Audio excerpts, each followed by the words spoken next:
is going to be your 500th career game on Sunday. You've had a lot of milestones. Wow. What do you think of I didn't know that. I mean, just means I've been around for a while. So if I'd have gotten in MLS a little sooner, I'd have probably hit it sooner. So that would have been a good thing. No, it's just great. I mean, it's great that I've had a lot of great players, and that's what allows you to stay out here and keep coaching. You got players who work for you and commit themselves, to the effort of the team, and I've been very blessed, having coached a lot of great players, before I got into the pros and now in the pros. And does it feel 500 games ago? Do you remember your first game, and does it feel quite that long ago?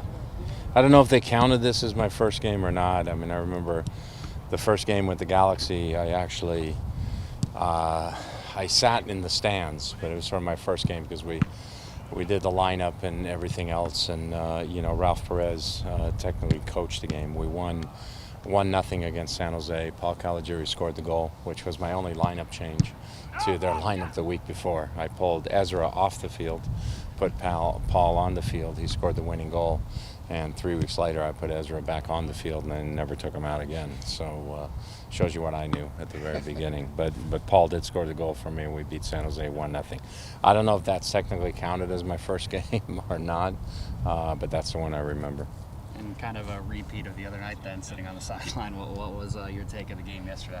I hate sitting there, sitting there. I mean, it's just, it's difficult. I mean, I thought, I thought Brian said it well. Kitsap Pumas did a good job of sitting back and organizing themselves well and really clogging up the middle.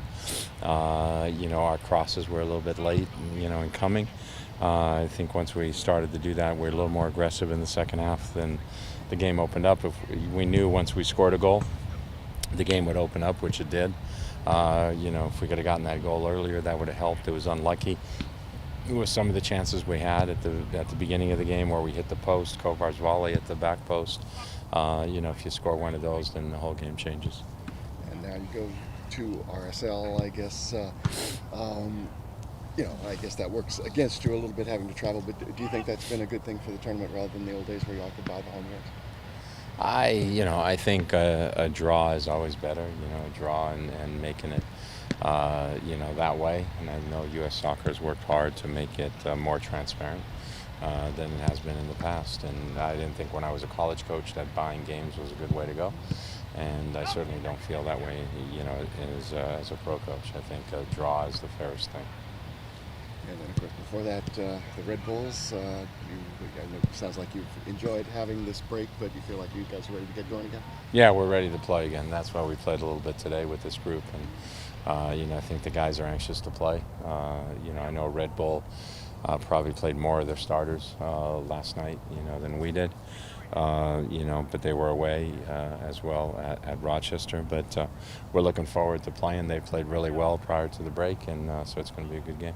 And as you always say, when you hit these milestones, so much of it is a testament to both longevity and the players that you've had. But is there one landmark that you've hit or a milestone that you're particularly proud of personally? Is there one that stands out to you as something that you're proud of?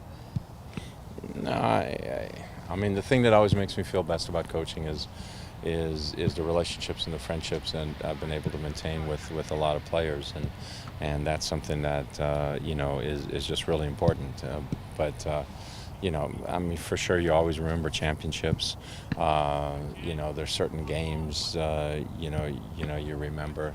They were practicing free kicks the other day, and somebody hit a free kick and bent it in near post on Tyler Miller, and I'm going like, yeah, Mauricio Cienfuegos against Matt Jordan in Dallas, and so you remember that. I mean, I remember him also scoring a free kick in the dying minutes at DC United, and the stadium erupted because all the El Salvadorians in the stands were cheering for us instead of DC United, and so you remember moments like that, and if I'm allowed to sit here and stand here longer, I can remember more of them. But overall, for me, always the number one thing that comes to my mind is just the relationships and friendships, that you've been able to develop. I mean, over years, as a coach, you always sometimes bump heads with players, but at the end of the day, it always seems to work out because they realize that you want to do the best for the team, and you know that they want to do the best for the team too, and that's why that respect is always there. So Going back to the Red Bulls, what do you think of the job Jesse Marsh has done in the identity he's kind of partnering with their team?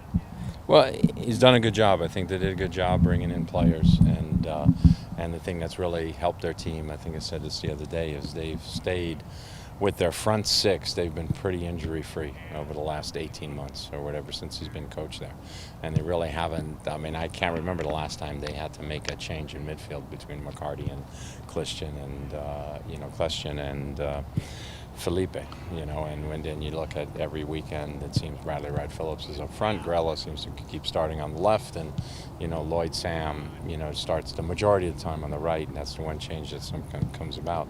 And when you have that sort of continuity, then it makes it easier and good to develop a rhythm of play. So I think they did a good job of bringing in players when he became coach. They were a team. Let me put it this way, they were a team dominated probably by a huge presence in Henry and the superstar influences that they've had in the past with Marquez and so forth. And so they've really changed their mentality from a standpoint of, okay, we're no longer going to be a club of superstars. We're just going to be roll your sleeve up, and we're going to work hard, and we're going to play good soccer, and we're going to try and get results that way. Back to the 500 games in 3 years, it would be 600, and so forth and so forth. I mean, do you see yourself staying? Do you ever think about walking away, or are they going to have to run you off? They say that when you retire, you should do what you enjoy. So what I enjoy is coaching. So the way I look at it is I'm in retirement right now. I'm doing what I really enjoy. And, somebody told me that when he was still working as a stockbroker at 74.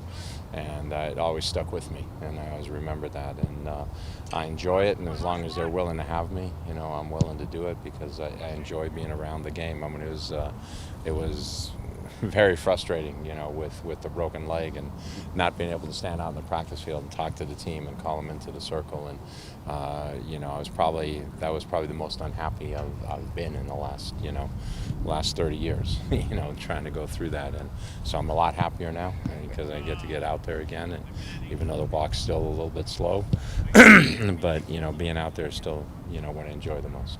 I believe you had told us before that when you first started coaching, you gave yourself sort of 3 years to win, and then you didn't think you could be happy if you weren't winning, so you might have walked away. Do you have any idea what your life would have unfolded as if you had walked away? I'd probably be working for KMPG and be a partner, right now, and I'd be an accountant, and I'd be coaching a club team somewhere because I'd still be coaching because that was something that I always wanted to do. So even when I was already working there, I was coaching my youth teams and my youth clubs. So that would always be there. So that's why I figured I'm going to coach anyway. So if I can make it a profession, it'd be a good thing. Soccer would have always remained an important part of my life.